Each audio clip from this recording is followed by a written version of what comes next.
happened. Now, for many, though, the pinnacle was the speech by the quarterback, Sam Darnold. Yes, that's Sam Darnold, who claimed he was grateful in a very boring way for the Seahawks Super Bowl victory. We have a little taste of it. Here is some of what Sam Darnold had to say. Let's go to the audio tape. Take a listen. Yeah, I just want to say I've talked a lot this last week about belief. A lot of people, didn't believe in me, but it didn't matter because the ones that are close believed in me, including y'all. I appreciate y'all so much. Yeah. Okay. That's the money quote and a good jumping off point. So let us discuss the question. Where do you fall on Seahawks quarterback Sam Darnold pointing out that a lot of people didn't believe in him? And then he said that all you people did. So my thoughts, I've got Spirit Airlines, Singin' Cowboy, and the Friars Club. And we're going to put all of these things together and make some homemade ooey gooey cinnamon rolls. Man, that sounds good. All right, so sounds delicious. So let me address Sam Darnold directly as a fellow Orange County guy. Sam Darnold grew up in South Orange County. So let me address him directly from OC guy. The reason, Sam, that people didn't believe in you is because you gave people no reason to believe in you. Okay? The distrust was earned. And you were actually given a lot of early on, a lot of belief. You were drafted very high in the NFL draft, right? Top 5 draft pick and all that. Went to SC, which at that time meant something. Football power, not much anymore, but they used to be. They used to be good. But your body of work in the NFL, you just haven't done anything. The distrust was earned. This was not a one-semester slump. You didn't fail algebra, and that was it. No. This was a Lifetime Achievement Award for Sam Darnold in the artistry of the flop, okay? It's like a secret menu item at McDonald's, the McDonald's Sunday, the McFlop with this man. And his report card for Sam Darnold in his career was DDD, triple D was his report card, deplorable, deadbeat, defeat. Because he was deplorable, played like a deadbeat, and then his team got defeated. That's what happened on an almost weekly basis. So Darnold was running a small airline. It was a competitor for Spirit Airlines. It was called the Vomit Comet.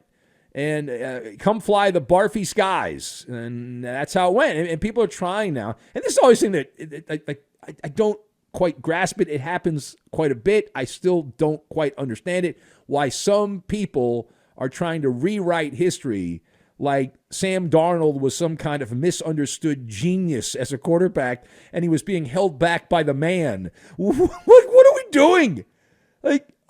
Stop! You realize how stupid you sound throwing that kind of stuff out? No. Sam Darnold was, now the quarterback, he was getting manhandled on a weekly basis. He was seeing ghosts. Throwing gifts to linebackers. Why would anyone believe? And even now, after the Super Bowl, the Lombardi Trophy given out, all of that stuff, Sam Darnold is still on double secret probation. He's on probation from the naughty list. And if you're honest, most Seahawks fans rolled their eyes when Sam Darnold agreed to a contract. Like, what are you doing? Please. And so it wasn't like they believed in him. And Sam was trying to make it seem in that soundbite like he had this belief among the Seahawks fans. No.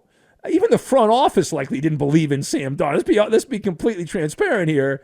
And the parade was powered, the whole championship thing. Sam Darnold was along for the ride, and that's great. Congratulations.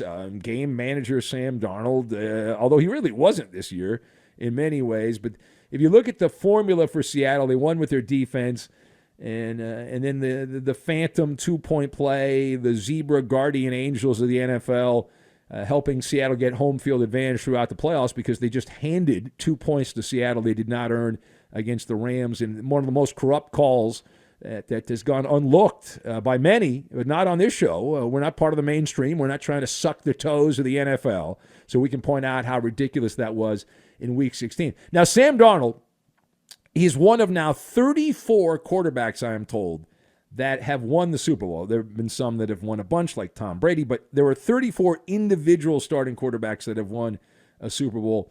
And Darnold, though, is still at the kiddie table. Like, he's still, like, he's asking Nick Foles, can you pass the biscuits, Nick? Can you pass? And Joe Flacco, can you give me some of the, what is that? Is that garlic? Can I get some of the garlic? Yeah, okay, give me some of the garlic. And Trent Dilfer, can you pass the mashed potatoes? I'd like the mashed potatoes. Yeah, so it's a nice story and all, right? But let's cool your jets, okay? Literally cool your jets. In this storybook year for Sam Darnold, he led the NFL in turnovers. And in the Super Bowl, the crowning moment for Sam Darnold, he had the worst yards per pass of any winning Super Bowl quarterback of all time, which means he is the worst winning quarterback based on Super Bowl performance in the game, yards per pass in the history of the Super Bowl. Congratulations. Way to go, Sam. We're proud of you. We are very proud of you. We didn't believe because we actually watched you play.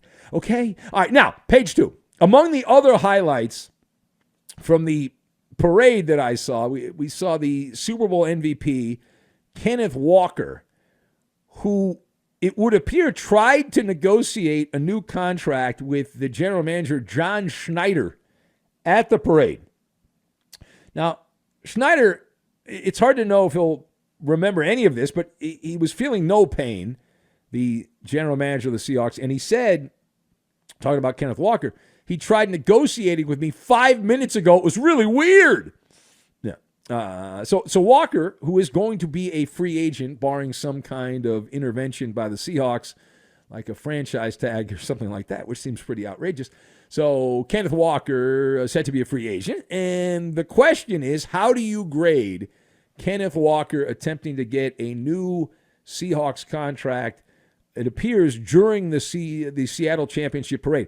So this was, I believe, a masterclass in opportunistic larceny in the Pacific Northwest. I love it, right? While the rest of the Seahawks are drowning in a sea of lime green confetti, you've got Kenneth Walker out there trying to get the bag. What's in the bag?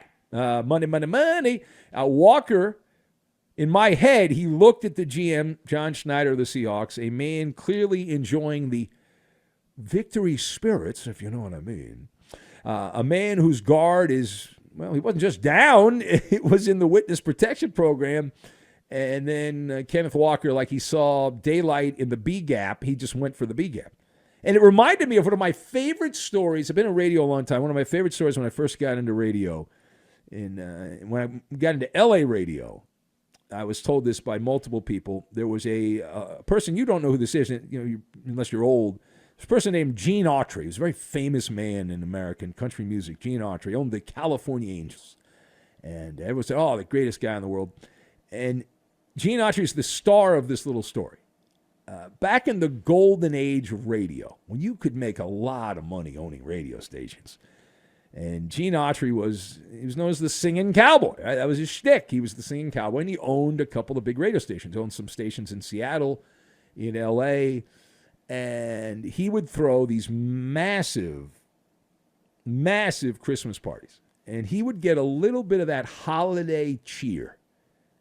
You feel me on that? A little holiday cheer in his system. And he handed out at least one, although I heard this happen more than one time, like 100% raise in a contract. And he wrote the whole thing on the back of a cocktail napkin for some DJ.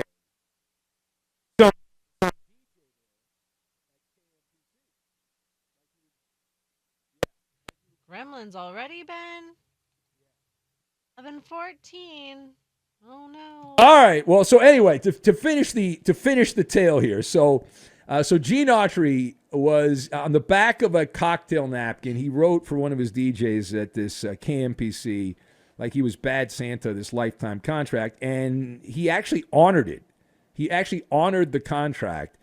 And so in that respect, Kenneth Walker is a sharp cookie. Like, you don't negotiate when the general manager is completely sober and he's got spreadsheets in front of him in a sterile office or something like that with a group of nerds around him. You negotiate when the blood alcohol level is higher than the salary cap. That's when you negotiate. And Schneider was schnockered, bamboozled, and completely defenseless at that point. So you strike while the iron is hot. And, of course, it apparently didn't work, but the attempt was there. It's brilliant, right? It's ruthless, and it gets the Maller seal of approval. Kenneth Walker gets the Maller seal of approval. All right, now last word here.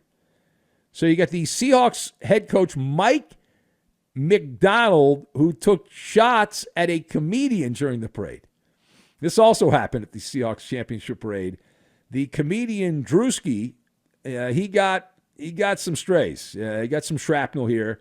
This following the famous event that happened a week prior there. Jackson Smith and Jigba had finished up his speech. Drewski, you might remember, they had their incident at NFL Honors, and McDonald barked, "Put some respect on that man's name. Oh, my God, put some respect on his name." Now, in case you forgot, in that viral moment from NFL Honors in the Bay Area, San Francisco, about a week ago, a little less than that, Drewski co-presented JSN's Offensive Player of the Year award and deliberately mispronounced Smith and Jigba. In fact, he said a word that if I said, I would not be on the radio tomorrow. But of course he did it for comedic effect. And he got ripped by a handful of people that have a stick up their tuchus. Many of them happen to be employed by the Seahawks. So the question, does Drewski deserve the heat that he's still getting for deliberately mispronouncing the Seahawks star Jackson Smith and Jigba's name? So the Seahawks coach here, McDonald is up there acting like a suburban dad defending his kid's honor at a PTA meeting is what it sounded like. Put some respect on his name. Give me a break. Like, seriously, I thought this was satire. I thought, well, that's AI. I'm not going to fall for that. But it happened. It's Drewski. Like, this just in to the Ben Maller Show on Fox Sports Radio. You're going to be blown away by this. Nobody else has this content. The man's a comedian. Now, you might not think he's funny, but he's a comedian. He's paid as a comedian to stir the pot. And that's it. Yet, with jokes, he's not there to read the Encyclopedia Britannica, if that's even still a thing. This is like it's like somebody going to the Friars Club roast in New York City and getting mad when someone mentions your hairline. Hello? If you can't handle a mispronounced name at some NFL Honors Fugazi Award show, you are softer than a marshmallow. It's been in a microwave for 5 minutes. And your problem should be with the NFL, who dared hire someone who's a comedian. And I get the whole, wow, it's us against the world. That Seahawks. Boy, are they boring, by the way. The Seahawks are so boring. Man, fortunately, they won't win again anytime soon, so we don't have to worry about it. But if you are that uptight, go on Temu and buy yourself a sense of humor. You can buy them on Temu right now. It's a joke. It's not some grand global conspiracy. And it's low-hanging fruit. Like, I know we're living in a dimension where feelings are more important than first downs for some and all that. Bunch of babies. Right? Back in my day, if a comedian poked fun at you and told a joke, you laughed and you bought him a drink. Now we've got Mike McDonald acting like he's defending the Alamo. And I wouldn't do that. You remember how the Alamo ended. It was not good for those that defended the Alamo. It did not end very well there. Anyway, it's embarrassing is what it is.